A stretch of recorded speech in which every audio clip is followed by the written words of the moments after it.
Hello again, everyone, and welcome inside the Adam Jones podcast presented by the Baltimore Banner. I'm Jerry Coleman. He's, of course, Adam Jones, back in his Lakers shirt. He washed it in between podcasts from last week. Maybe he didn't. We have no blue check marks, folks, but we do have a podcast, and we got some good karma that comes from this podcast. Our last guest, Kyle Gibson, just struck out a career-high 11 following his appearance. So hopefully that good karma continues, AJ. And today an episode, and I think I got it right, number 27. There's a baseball team that's won like 27 championships that won't be mentioned on this podcast. We are going to be joined by the Orioles assistant GM Sig Mejdal and get his thoughts on the Birds and how the rebuild has gone the last 5 years, plus his view of analytics and the future of baseball in Oakland, if there is going to be one. Adam and I are also going to talk about the NFL Draft Traveling Show with the Baltimore Banner's Ravens beat reporter Jonas Shaffer. We also will see if we have an NBA bet, especially with Hollywood Casino Perryville now joining the podcast.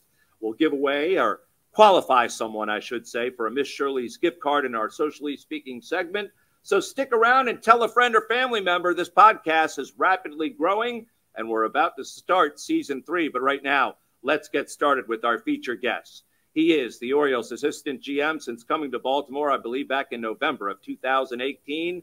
A man of the people, Sig Mejdal, joining us here on the Adam Jones podcast. Sig, thanks for taking the time and joining us. And I think let's start this way. A lot of people watching, a lot of people listening, I don't think they exactly grasp what your day-to-day duties and activities are for the Orioles as the assistant GM.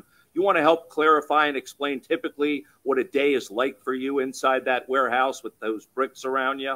Yeah. No, first of all, thanks for having me. Happy to be here. Great to see both of you again. There's not an atypical day, but in general, it's not only myself, but the team of analysts, developers I work with. And in a general sense, we're just trying to make sense of all the information available and create intuitive decision-making tools to help the decision makers throughout the org just make more informed decisions. And there's an excitement to do that from all of them and also here. And with the culture Mike Elias has created, there's coaches, there's players up and down the organization, and they're all interested in the tools we could provide. Sig, always good to see you and talk to you. What is the most rewarding and disappointing part of your job, and especially with analytics? Because there's a lot of decisions that have been made based on analytics and a lot of decisions made based on, obviously, the eye test. So who have you, missed on and who have you hit on? J.D. Martinez, Singleton, you know what I mean? Yeah. I think, in a general sense, I think one of the more rewarding aspects of this industry is that while it's a zero-sum game, the wins we get, we're taking them away from New York or Boston, and we're sending their fans home a little unhappier. So it clearly is a zero-sum game. But one of the inspiring bits about it is working with the draft, that there are legitimately players out there who maybe aren't going to the right school, don't look like a baseball player, but they're leaving behind a lot of evidence that there's something suspiciously good about them. And so if you're able to find them, bring them into the system, bring them with the right coaches and see them flourish, that's tremendously rewarding because it's somebody who may not have been given a chance or certainly a full chance or as good a chance. And that's rewarding to see those guys when they thrive and even make it to the major leagues. As far as disappointment, it's a short podcast. We don't have all day for that. No shortage of regret, of things you've missed, of things you would do differently. But that's often the fuel that inspires you to look more critically at your model, at your process. So I try to look like every, thanks for bringing it up, Adam, every J.D. Martinez that slips through our fingers is a lesson learned and lessens the chances of that happening again. So for the people listening, especially the teenagers, the parents, hopefully, besides the raw talent, you can hit the ball far, you have a good exit velo, you can run, you can steal a base, you can throw hard. what are Major League Baseball teams really looking for besides just the eye test? What are we looking for in the person, in the makeup? Yeah. It's not the sexiest of answers, but the team that scores the most runs wins the game. We're trying to win the game. So we tried, perhaps like an accountant, to combine everything and turn it into the language of runs. And in some ways, we don't care how he produces the runs. If it's through plate discipline and putting the ball in play and extending the singles to doubles or making great base running moves. Like, we don't care, and neither does the scoreboard. And so at the end of the day, it's how can this player help us outscore the opposition? And we're incessant with the information we look at. And like what you say, the work ethic, the leadership, to the degree that that leads to runs produced, like, we're attracted to it.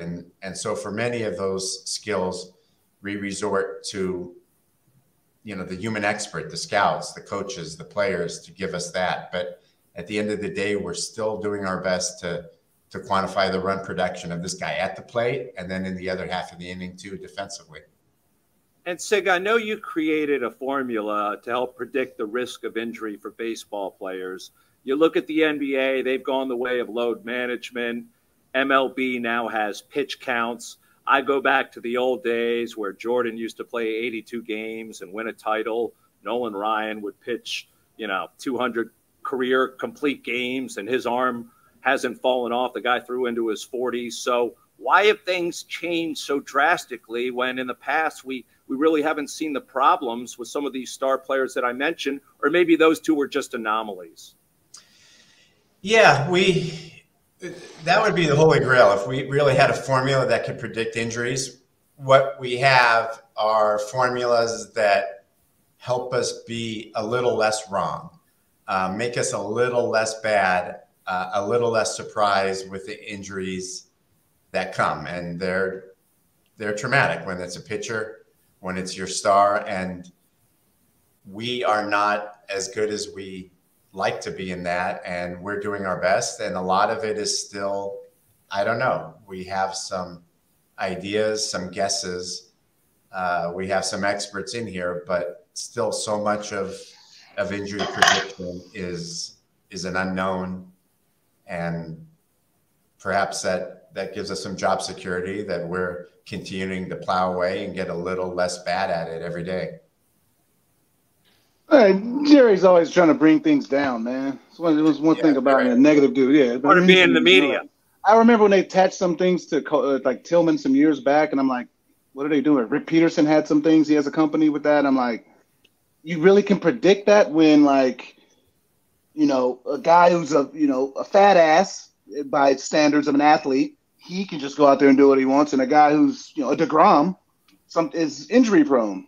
Like, I don't know. It goes both ways, but I mean, hey, I think that's unbelievable too. But I don't know, did dealing blackjack or working in NASA help you with baseball? As you're very, very smart and to understand the numbers, especially behind the scenes. And I'm starting to now as transitioning to I'm not media yet, Coleman, but understanding the other side of the game, which I respected so much. As playing, of course, there was always players and the old school of I don't want to learn this, I don't want to do this yet. I'm trying to see the game. I want to see how you guys make decisions. So that your background, did that really help out with understanding the numbers? And probably this is probably easy compared. Yeah, that's a good question. I think both did in their own way. I think dealing blackjack, you could see human behavior, how they handle risk, how they handle losses, how they handle bad luck. So many of the players know basic strategies. This general easy to remember set of rules. But man, when they drink a little bit, or when there's a big bet on the table, it's interesting to see just how tempting it is to stray from what you intellectually know is the right decision. And so there's some overlaps with that behavior and baseball. If, like, we know in some areas we suspect we know what the right decision is, but the right decision doesn't always lead to the right results. And so there's sometimes your intuition wants to stray from it. And a lot of time the best course of action is sticking with what you think the best decision is, even if maybe you've had a bad sample in the past. As far as NASA aims, I was working in a group that was involved with sleep research. And so a lot of it was like human performance, predicting the human performance based on your past sleep-wake history. And so at that time, a lot of the physiological mechanisms were sort of a black box. So it was often an exercise in predicting the results coming from universities and tests as simply as you could. So it sort of nudged you into an attraction for simple formulas. And then coming into baseball, where many of the decision makers, they didn't have a statistical background, being attracted to the simple formula and presenting them a simple formula made all the difference in the world. So I think that was sort of a good fortune of a lesson I learned from NASA that was surprisingly helpful in baseball. Hold that thought, Sig. We got more ahead with the Orioles assistant GM, but first, let's hear from our dedicated, loyal sponsors who you should support. The Adam Jones Podcast is brought to you by the locally owned and operated Miss Shirley's Cafe, an award-winning breakfast, brunch, and lunch restaurant with 3 locations in Maryland. Miss Shirley's has been featured on Food Network's Diners, Drive-Ins, and Dives, and Triple D Nation, as well as Travel Channel's Food Paradise. Miss Shirley's Cafe has also been named Maryland's favorite restaurant by the Restaurant Association of Maryland. Visit Miss Shirley's Cafe in Roland Park, Inner Harbor, and Annapolis. Go to MissShirleys.com. By Be More Around Town, which is now booking for their #Orange road trips to Atlanta, Wrigley Field, San Francisco, which includes a pit stop in Napa Valley, and Yankee Stadium, among others. Learn more now at BeMoreAroundTown.com. By the very respected folks at the Weinman Company. By Hollywood Casino Perryville. To some, it's a game of chance, but for you, it's a game of choice. Hollywood and Barstool are bringing you more ways to bet in Maryland. Catch all the action in person at Hollywood Casino Perryville at the Barstool Sportsbook, or bet online with the Barstool Sportsbook app. When you download the Barstool Sportsbook app, register and wager, and you can get up to $1,000 bonus cash. Plus, get up to $1,000 when you sign up and wager in person at Hollywood Casino Perryville. Play from anywhere and get up to $2,000. The choice is yours. Must be in the state of Maryland to wager and over 21. Please play responsibly. For help, visit mdgambling.org or call 1-800-GAMBLER. By Jack Daniel's, 2 legends, 1 can. Jack and Coke, the #1 cocktail in the world, is now available in a can. Yes, it's true. Jack Daniel's Tennessee Whiskey mixed with Coca-Cola or Coca-Cola Zero Sugar are now both available in a can. 2 legends, 1 can. Jack and Coke. Ready to drink? Please drink responsibly. Whiskey Specialty, 7% alcohol by volume. Jack Daniel's Tennessee Whiskey, Lynchburg, Tennessee. By G-Leaf Medical Cannabis Company. Visit gleaf.com. gleaf.com offers free delivery. Medical cannabis is for Maryland patients only. And the Baltimore Banner. The Banner is offering 6 months of unlimited digital access for only $1. To get started, visit thebaltimorebanner.com/AJ. And now more with Sig Mejdal, the Orioles assistant GM, here on the Adam Jones Podcast. Do you have ambitions, and I know there was talk of being a major league general manager one day? Is that a goal of yours, or do you like helping out Mike and just, being a part of where you are right now? Or do you want to guide a ball club one of these days? Yeah, I need an assistant. The assistants. I love being in the middle of change, in an organization that is incessant in their search for improving the decision making. I think the success, perhaps not only of a team, of anything, comes from sort of the quality of your decisions and luck. And we can't control luck, but we have a lot of control over the quality of the decisions. And so being in an organization that's on the same page, that has a support from ownership, regardless of the role, is what excites me and makes me feel really privileged to be not only in baseball but in an organization like this. So I'm happy here. I want to ask about Oakland, man. I mean, I just want being from there. Me not, but you in the area, growing up there, like a fan, like. 2 California guys. Yeah. I had a team leave. The Chargers left. I didn't grow up the biggest Chargers fan, but I grew up understanding that, what it means to having a sports franchise in the city. Now going back there, I'm like, damn, there's something missing on a Sunday. How do you feel about that? I mean, it's going to a great place in Vegas, but Oakland is losing out. The city, the people. A lot of my friends who grew up Oakland fans, the starter jackets from the 90s, they're missing out. Yeah, it's impossible not to empathize. The Oakland fans, sports fans, have lost a lot recently. And I know I have a bias. Growing up there, we would take the bus to BART and go to Oakland games. And it was Billy Ball, Ricky Henderson, Dwayne Murphy, Tony Armas. Even when I return back now to the Coliseum, it's a whole bunch of memories from the carefree time of childhood and early teens and going to the ballpark. So I'll be very sad, to see it go.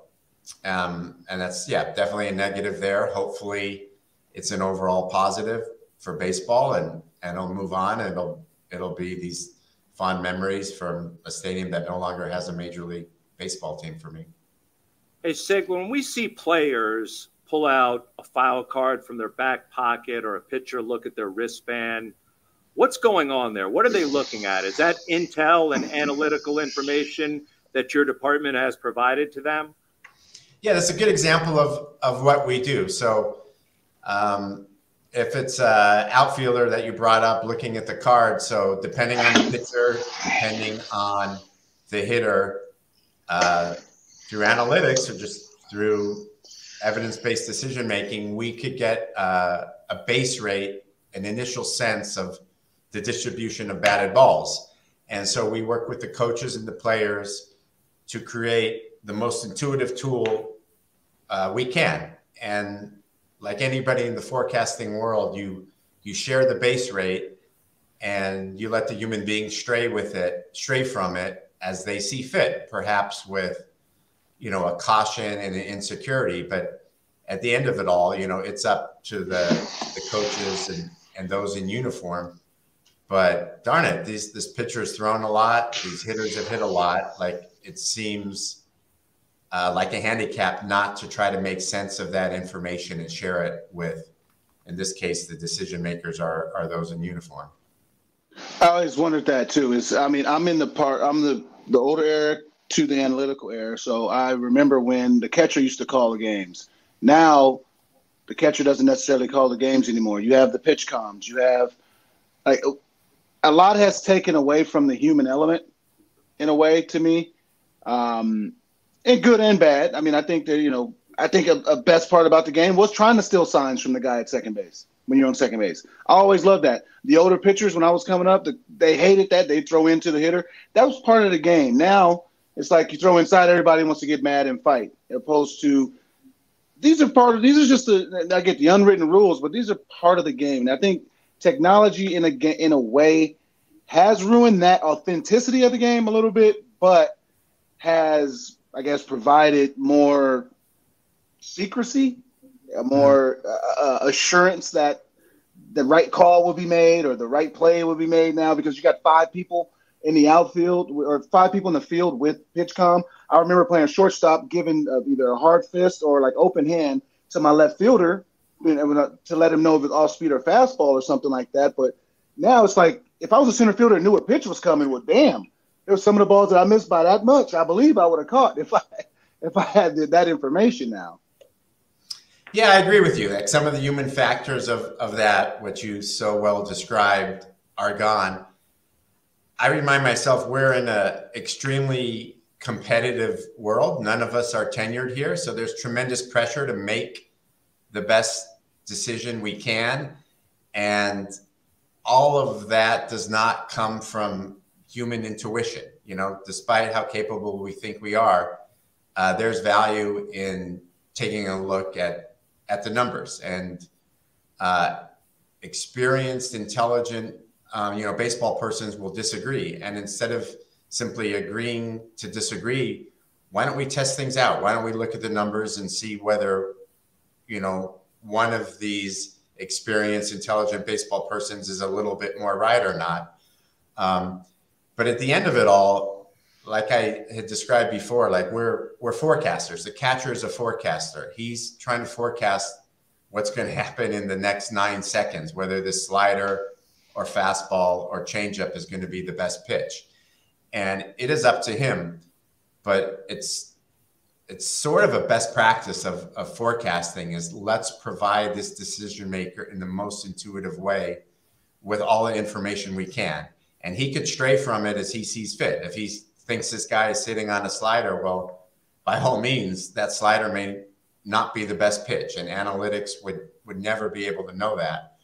But there's a lot going on in the game, and to really expect the catcher to remember every weakness of every player against every one of our pitchers in every count, I think is unrealistic. And we're competing against teams who are using all the information and using it as well as they can. And I don't want to go with this fight with one hand tied behind my back. Love it. I do want to go back to a previous question. I don't know if we got an answer. It was regarding those foul cards and the wristbands, and what is written on that? What type of information are they looking at? I mean, without giving away too much. Yeah. So it's not going to be a dissertation. It's going to be the presentation of the information is as intuitive way we can. And so we have some skilled developers who have some experience, usability testing, user-centered design process. So they'll come out with a first iteration, like, here's my best guess of presenting it. But no way is that the finished product. That's the first iteration.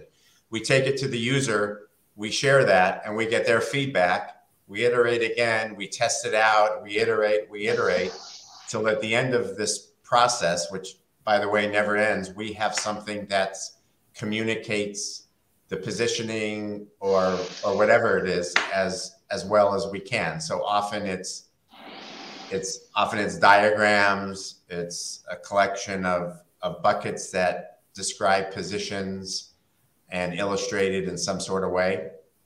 So it's probably not too different, Adam Jones, if you imagine having to describe how you might compress all this information in a quick way that you could look at in the 15 seconds you have between pitches. You'd come up with something. It probably be really good, and maybe after a couple spring trainings of practice, it would evolve to something a little bit different. Yeah, we used, we used information. Kirby would always have all the information in the dugout. Me and him would go over it before every game. I didn't have anything in my pockets. He would remind me if I forgot. He was more animated in the dugout, obviously, to move guys a little pitch, not necessarily pitch by pitch, but batter by batter. Now, obviously, they've gone away by that, by having the cards out there. When I went to Arizona, they had that, and I'm like, I know all these hitters, but I'm in right field, so I don't necessarily know all these hitters. So for some reason, I remembered the guys. I remembered how to play. But again, it was a time when guys were in the lineup more consistent. Now you have so many lineups, and the changeover of lineups of how many different configurations of the lineup. Guy might be hitting 6 one day, now he's hitting 2. So you're like, oh well, things might change on a whim. So Yeah. I like the information. I've always said that the information has always been good. I just never liked when it was all about the information. That's always one thing that got me about Tampa. For some odd reason, I don't know how they succeed that way. But when they pulled Snell, that showed that our analytics is smarter than the game of baseball. And in that situation, you lose in the World Series because of your analytics. That's what I don't want to see. Now, if the guy is throwing 128 pitches, or the guy maybe is 98 pitches in the 6th inning, and just Trout's coming up, let's bring in a fresh arm. Like you can read that, but it's just there's a few guys that aren't scared to go to the 3rd time in the lineup, and now guys, even some starters, I watch a lot of games, they look to come out when they see the 8th, 9th guy, because they know they're easier hitters. Now I'm in my 5th inning, I got my 5 in dives. I hated those guys because I need you to throw 7. 7 is sexy. You know what I mean? Yeah. No, I agree with you. Just as we often talk about, for a coach to be interested in this, there's often a modesty. There's a interest or belief that simply by observing these baseball games, I could still be improved by maybe looking at the analytics. So that's requiring a modesty from the coaches, but you need a modesty from the analysts too. Like, this is a model. This will fall short of all the intricacies and texture of real life. It's a model. By definition, it falls short.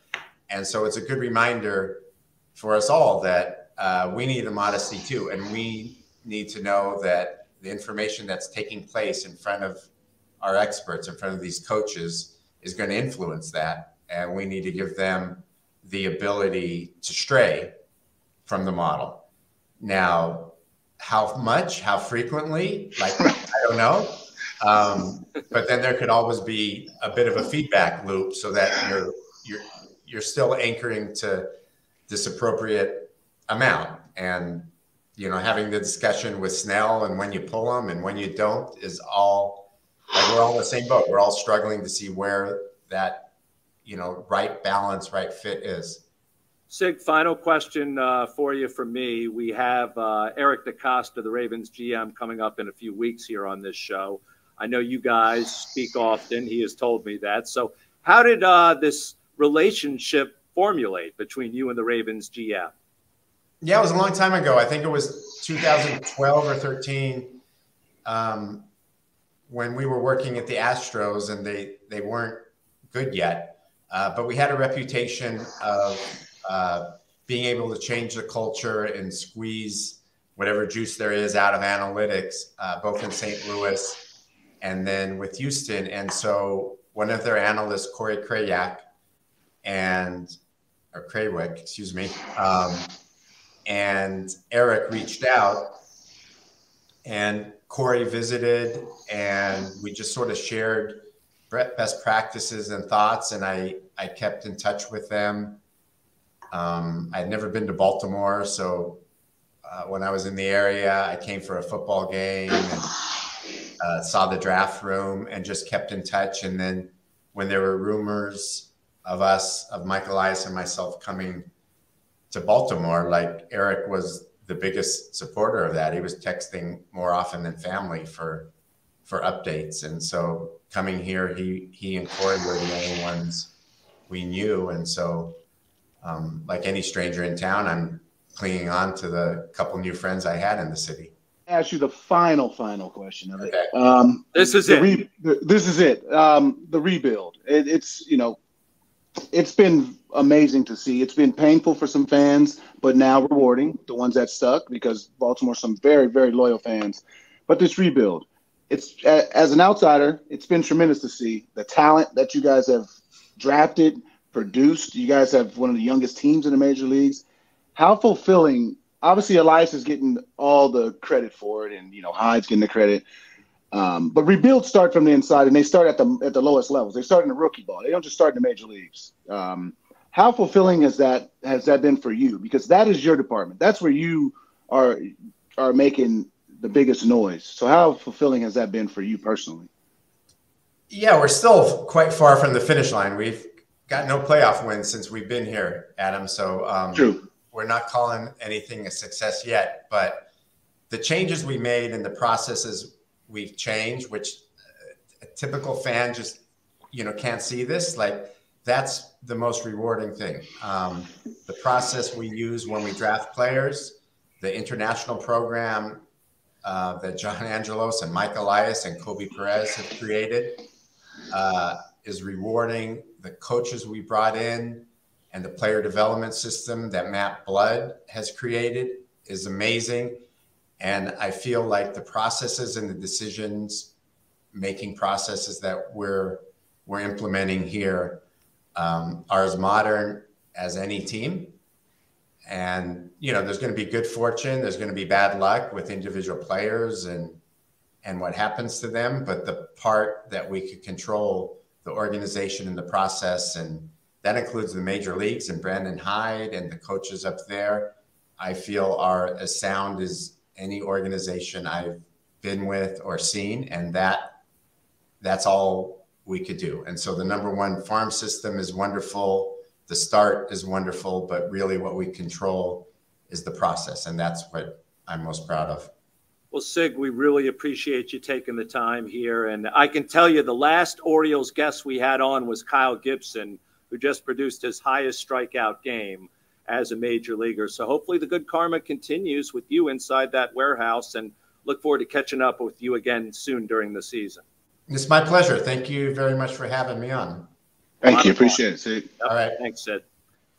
Well, AJ, I know that was your first time to really speak with him. You've met him before, but a very well-rounded individual. I mean, from blackjack dealer, worked for NASA, now in the major leagues. He's got a lot. Been around. Yeah, been around. And it's, it's cool, like, to talk to guys like these are the decision makers, but these are guys that I want to know why they're making these decisions. What are they looking at with these kids? It's not, again, I try to say it's not about you can hit the ball far, but there's also a makeup. Like, how do you not necessarily wear a uniform, but how do you present yourself? And, some kids don't have that, and they don't understand that, and maybe not hear that. And, for somebody that is in the draft room, that's somebody you want to get information from. All right, from the Orioles to the Ravens. We doubled up on guests this week, folks. Not just the Orioles. As I mentioned, the Ravens, the NFL draft does begin tonight. And here to talk all about it is the Ravens beat reporter for the Baltimore Banner. Great to have Jonas Shaffer back on the podcast again. Jonas, thanks for taking the time. Obviously, the draft does kick off this evening from Kansas City. Now, I want to know, how many different mock drafts did the Banner make you put together with all the disinformation that goes around before this thing kicks off? I got to tell you, Jerry, with only 5 draft picks, mock drafts just aren't as fun this year. There's not as many ways that you can go with it. They're easier, certainly, because you don't spend your time. I think last year they had 8 picks going into the draft, and so those were pretty time-consuming. I think we've only done 2 so far, which is probably a low for me in a year. But we've got another one coming out today, Thursday, if it's not already out, Wednesday. So, yeah, they're treating me fine at the Banner in terms of mock draft output.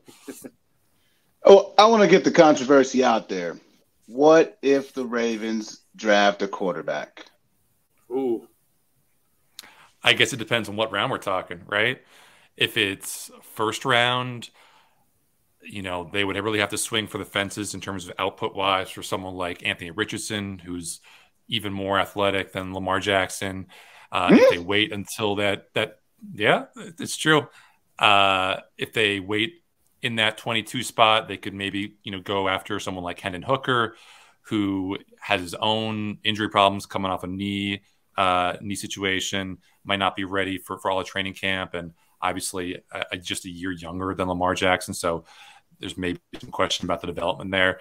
But then if you wait until the 3rd, 4th, 5th round, then you're really talking about guys with kind of cap potentials. And I don't think you're going to find, despite the success of Brock Purdy, another viable starter in those rounds. You can maybe find a nice backup, someone like Stetson Bennett, who obviously played with Todd Monken there at Georgia.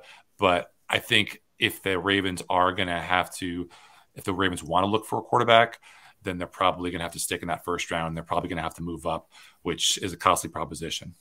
What would it mean for Lamar? Like, if they took a quarterback anytime, if they took one early, obviously that's saying something. If they took one late, that's still saying something. Yeah, I think if they took one late, it would be more reflection on Tyler Huntley. He's was a restricted free agent this past year, so he's going to be an unrestricted free agent next year, which means if he has a decent year, that's going to cost you a couple million. Obviously, the Ravens don't want to spend a ton of money on that back position if they're spending, tens of millions of dollars on Lamar. But I think if they were to draft a quarterback in the first round this year, then it would be pretty surprising in the sense that everything that they've done these past couple of months has been an effort to get on Lamar's good side, from signing Odell Beckham Jr. To, apparently asking for Lamar's input on the kind of wide receivers that he likes. So I think if they go ahead and draft someone like a Anthony Richardson or a Hendon Hooker, it's probably not a good sign for his future in Baltimore long term. But, so much of this is about leverage, right? Lamar made his trade request so that he could get more leverage and maybe make himself more money and, see what other teams were out there interested in him. Turns out, as of right now, there isn't a whole lot. If the Ravens have another talented quarterback in the wings there, maybe that helps them in their negotiations. Now, that would be, a pretty nuclear strategy. But I think if they were to take a quarterback in the first round, which I'm inclined to say that they won't, it probably means we're at the beginning of the end with Lamar, and maybe they look to trade him this offseason. But again, this is a team that wants to win now. John Harbaugh and Eric DeCosta have talked about how, they're not really interested in a rebuild. And I think if you draft a quarterback right now, even with the talent that you have around Lamar or that quarterback position, that would be what you're kind of kicking off. And I think to Adam's point, it seems like they're gearing up for a one-year run with Odell, having Lamar back. They're anticipating that and see what they can do based on this season. And then maybe people will be paid accordingly. Is that the way you view it? Like they're all in on this upcoming season, Jonas? Yeah, I think Lamar too. When the phrase that I keep coming back to in that trade request was he said he wanted to trade away from the Ravens because they weren't interested in meeting his value. Now you can read that a lot of ways, but if he sees a way for him to raise his value is to play with a really good team, a really good cast of wide receivers, a really good offensive line. The Ravens are doing a pretty good job of building one of those around him. And obviously the best quarterbacks transcend their surroundings. They don't need all pros at every position. But if Lamar goes in the playoffs and has a great team around him and that team helps him go to a Super Bowl or AFC Championship game, then there's probably going to be some team that pays him a lot of money next offseason, whether that's Lamar or whether that's someone else. So, we'll see. But it's going to be interesting. I think you're right that this is a nice situation for Lamar if he sticks around, because there's, if he goes to another team, they're not going to have the kind of talent that he does. Well, the Ravens, it seems like they have addressed wide receiver with Aguilar, and they pick up Odell Beckham Jr. I did speak with a Ravens source the other day, Jonas. So I said, I guess wide receiver's out. You guys will just focus on cornerback. And the answer was, well, why do you think that? The guess seems to be cornerback is the number one priority, maybe in the first round. Again, we won't know until Thursday night, but it seems like that's a big deal. And we don't know about Marcus Peters' future. Yeah, I think right now there's a holding pattern on pretty much all free agent activity until May 1st, because right then you don't have to worry too much about the comp pick formula and signing guys and, affects the draft stock that you got there. But this is a really deep cornerback class. There's basically 4 guys right now who I think you could pencil in to that first round status. 2 of those guys are top 15 guys, so you're probably not in the Ravens range, but then you get to the back half of that first round. You've got Joey Porter Jr., obviously a familiar name to Ravens fans out of Penn State. You got Deonte Banks, another familiar name to Ravens and Terps fans playing in Maryland. You've got Emmanuel Forbes, who's like a pick-6 machine out of Mississippi State. And then you got some guys, kind of toward the back end of that first round, like a DJ Turner out of Michigan. Maybe the Ravens get a little bit risky and take a physical freak like a Keely Ringo out of Georgia. But this is a deep class. The Ravens need an outside cornerback. If, Kyle Hamilton is indeed moving back to the safety position, they need a nickel back as well. Marlon Humphrey obviously has some flexibility there. But I think the smart money is on the Ravens taking a cornerback. If they trade down, if they trade out of that first round, I think they can still get a pretty good value there. But I think it makes a lot of sense for them to target that secondary in the first round this year. All right, finally, I see the draft is a traveling road circus these days. It's in Kansas City this year. It's almost like they treat it like the Super Bowl or the Pro Bowl. Wherever they can make money, they're going to go. I didn't know Kansas City was a big destination in the month of April, but it is now, I guess, because the draft is there, Jonas. Yeah, I mean, wouldn't it be nice to have it come to Baltimore, right? Yeah. You get all the shots of the cityscapes, the shots on the water. I mean, when College Game Day came to Navy, it was just like an awesome time to see Maryland and to see Annapolis represented on ESPN for 2 or 3 hours. And if the draft, wherever the draft goes, I would never be among the crazy people who is actually in the draft and rooting on every pick like a hooligan or booing a pick. You're there for, right? Especially if you're a Jets fan. But I think, it's 3 days of nice exposure for your city. It's a good time. Every group of commentators that comes remarks on how nice it is, how accommodating it is. And obviously Baltimore could use that boost tourism wise. So credit to Kansas City for rolling out the red carpet for the NFL. And it would be nice to see that center stage, rotate around the league and go to different cities. All right, my phone just buzzed. I just got a message from the Banner saying your time's up because they need another mock draft from you. So we will let you go. Thank you for your time, and see you at the complex. Thanks, guys. Be good. All right. All right, there he goes, Jonas Shaffer. Boy, the NFL draft, Man, it's become a pretty big deal. I mean, the MLB draft is something.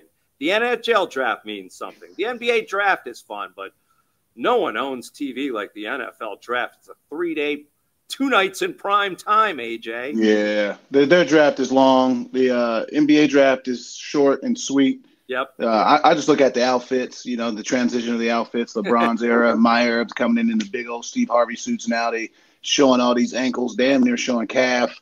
They're getting loans before they even make it there. And it's fun, though, man. It's exciting. These kids' futures, you don't know what's going through their minds. These are 21 to 23-year-old kids that are men. These are men that are about to enjoy something, and their dreams are coming true. Hell. Say their dreams are coming true, and no one knows what they're feeling. But everybody's going to comment on it. No one knows what they're feeling, man. And, so it's an exciting time. I wanted to mention this real quickly because I'm glad they took the cameras away from the green room, where you would see the players sit there with their families. That's torturous to those guys. You had to feel, as a former athlete, you had to feel for those kids sitting there waiting for their name to be called. Yeah, that sucks.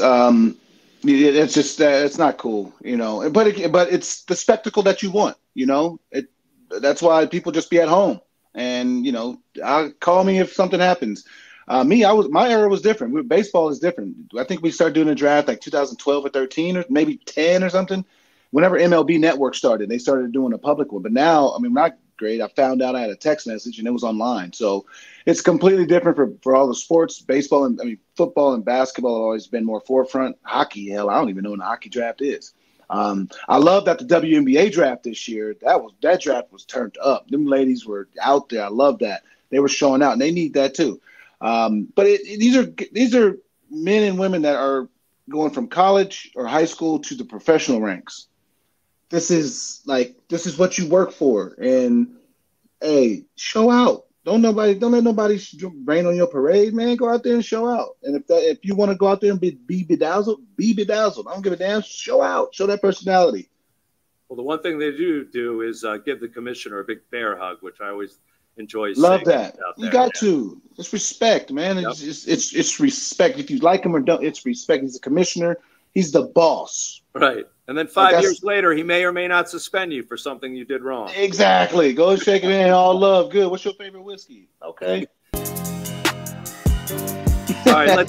Let's keep it rolling. Let's get in the rocket ship and go beyond Baltimore, where you're almost seemingly beyond Baltimore. But we will have an announcement about a Baltimore appearance this summer. Shh, don't tell anyone.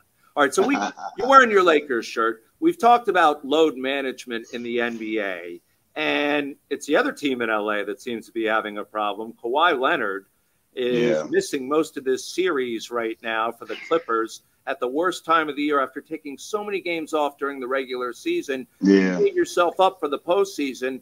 And what's been terrible about this postseason, in my opinion, is the litany of injuries. I picked the Bucks to win the championship.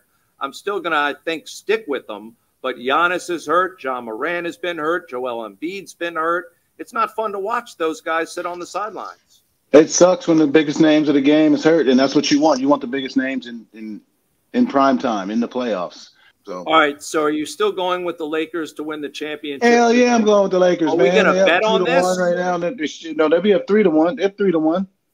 I think it's 2-1, but whatever. By the time that's what I'm saying. So by the time this podcast come out, they'll be up 3-1. All right. So what's the wager? Are we wagering on the NBA Finals or not? But I think we should just wager dinner. I mean, that's always a simple bet by you. Right. No doggy bags to go. I didn't take a doggy bag. Everybody I know says the same thing about you. Did Jerry take a doggy bag? Did you take a doggy bag? That's secondhand information. If more than one person is saying it, it got to have some substance to it. Well, a bunch of people called you a great ball player. And my mom did. My wife, and my kids did. That's all I needed. See, that's all I needed. I didn't need millions of people. To me, though. But all right, so you have if the Lakers win the championship, I buy the dinner. Yes. I am changing my pick. Okay. Okay. I'm going away from the Bucks because I'm worried about this injury with Giannis. Understandable. Boston Celtics. That's not a bad pick at all. And a Celtics-Lakers final would bring back a lot of great memories. Celtics-Lakers finals would be epic for one major reason. the winner takes sole possession of the most championships in basketball history. Yeah, well, if you count the Minnesota championships for the Lakers, yeah. Hey, organizations. It's the organization. Hey, all right, it is what it is, man. We got the wager on tape. Lakers or Celtics for dinner.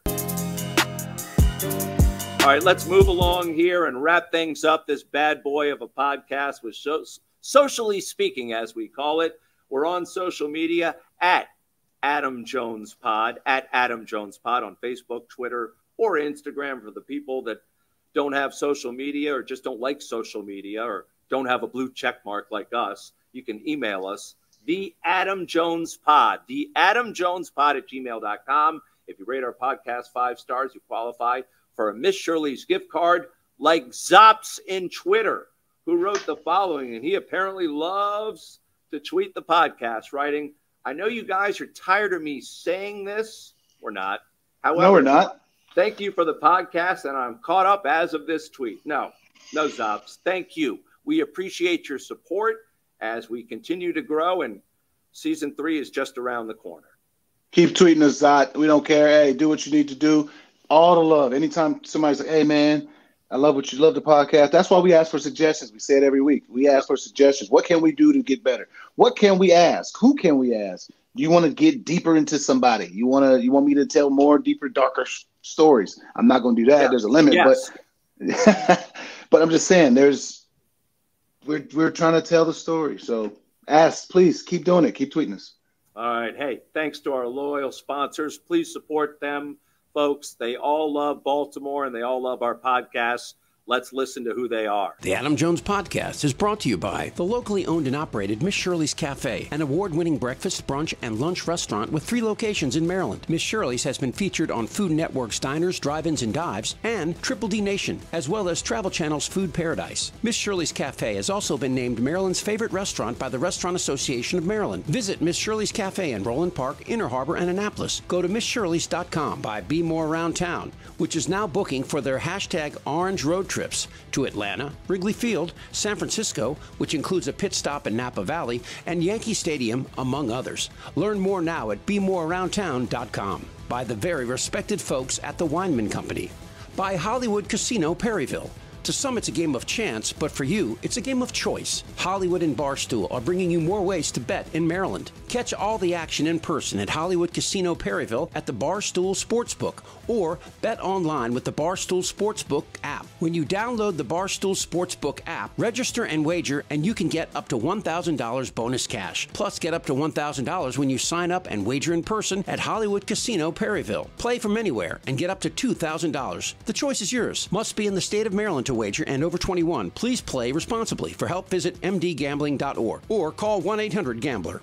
By Jack Daniel's, 2 legends, 1 can. Jack and Coke, the #1 cocktail in the world, is now available in a can. Yes, it's true. Jack Daniel's Tennessee Whiskey mixed with Coca-Cola or Coca-Cola Zero Sugar are now both available in a can. 2 legends, 1 can. Jack and Coke. Ready to drink? Please drink responsibly. Whiskey Specialty, 7% alcohol by volume. Jack Daniel's Tennessee Whiskey, Lynchburg, Tennessee. By G-Leaf Medical Cannabis Company. Visit gleaf.com. gleaf.com offers free delivery. Medical cannabis is for Maryland patients only. And the Baltimore Banner. The Banner is offering 6 months of unlimited digital access for only $1. To get started, visit thebaltimorebanner.com/AJ. Thanks to our senior executive producer, Chip Franklin, for putting this latest episode together, number 27. He'll be back for 28. We were told that by a good source. Tell a friend or family member about this podcast as we continue to grow. Be real, be kind, and make sure to be back here next week for another edition of the Adam Jones Podcast.